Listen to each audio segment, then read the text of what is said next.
Pac-12, little afternoon game, little 12 o'clock local time, Washington State, UCLA. This one is going to be in the Rose Bowl. Bruins slight favorites here by 3.5. Feels like kind of a tough spot for Washington State. And here's why I say that. Washington State has a quarterback in Cam Ward who's among the best in the country, an offense that's been absolutely able to cook with Ward at the helm. But they might be running into UCLA coming out of an off week that is ready to really unveil what Dante Moore can do. I think Washington State can probably be had on the ground. This could be a big Carson Steele game. This could be a big Moore makes him pay with his legs game. I just have a sense and a sneaking suspicion that Washington State's defense is really going to be challenged, and that if the Cougs want to maintain their status as a top 15 team in the country in the AP top 25 poll, then they're going to have to get a great performance out of that side of the ball in what is a little bit of an under the radar, maybe sort of sleepy spot on the road against UCLA coming out of an off week. Yeah, I've long thought that Washington State was going to be an over team this year, just with the style of play. I think they made a major upgrade at offensive coordinator. Cam Ward looks like the guy we thought they were getting coming out of the FCS. And Washington State lost a lot of really, really good defensive players to the NFL and to the portal. And you'd like to think Chip Kelly coming out of a bye week can take advantage of that. But man, that UCLA offensive line looked poor against Utah. I mean, Utah whipped them physically at times, but they also just miscommunicated a lot of stuff.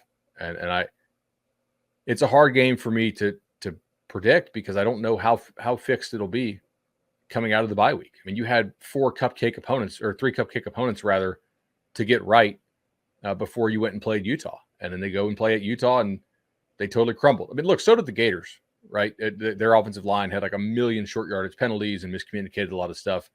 Weird things happen in Rice Eccles at Utah. You're playing back in the Rose Bowl. I could see them putting up a big number on Washington State if they get that stuff fixed, because athletically, I do think they have the guys there, and Moore can make the throws.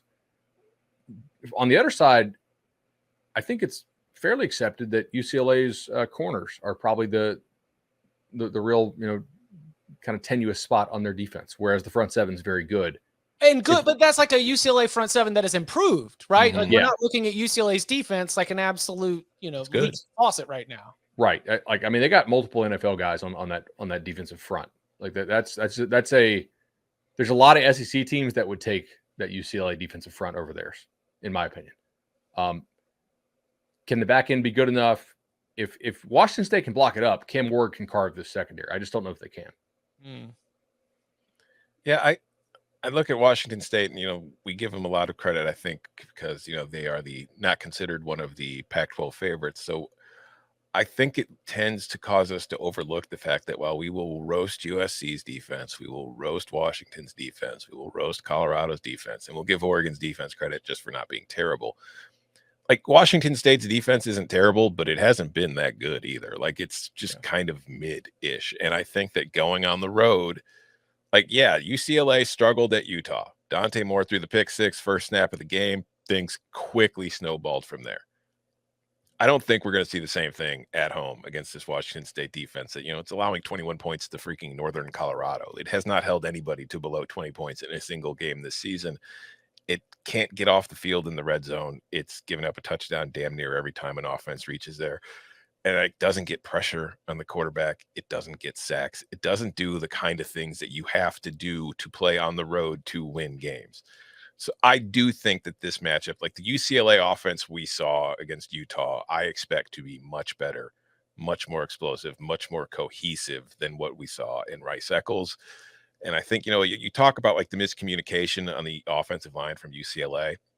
Quarterback plays a role in that. And a quarterback playing in his first road start in that environment might not have been communicating to the offensive line what he was seeing that they needed to know, which then causes the offensive line to look like idiots. So I think that is something you have to consider in this matchup. And I like Wazzu. I love Cam Ward. I think he's going to have a big game. But like Chip, you're mentioning, this UCLA defense is good. It is one of the few Pac-12 defenses I look at and say, All right, there's something here. You know, we tend to not see it a lot in this conference. So I think they're in a similar position to what UCLA was at last 2 weeks ago, going on the road to Utah.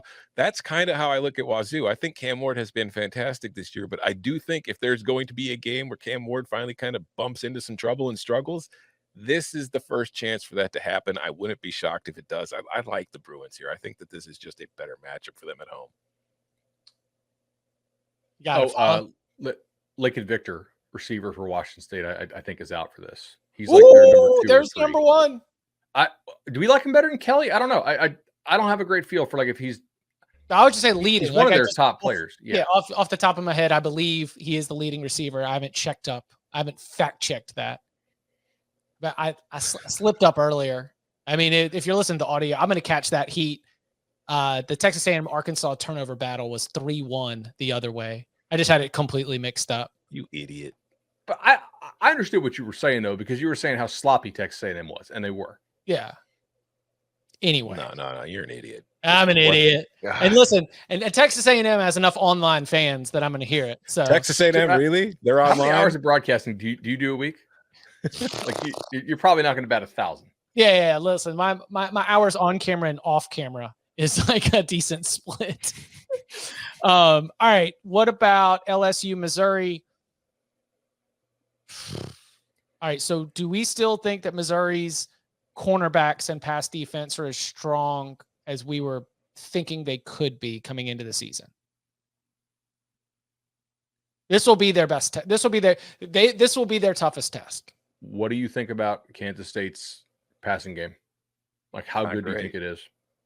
Their talent at wide receiver is nowhere close to LSU's. Their quarterbacking is not close to LSU's. I mean, if there's a game out there that's like buy the dip, sell it's the LSU high, to come back. This one, yeah. That's how many yards is Luther Burden going to have in this game?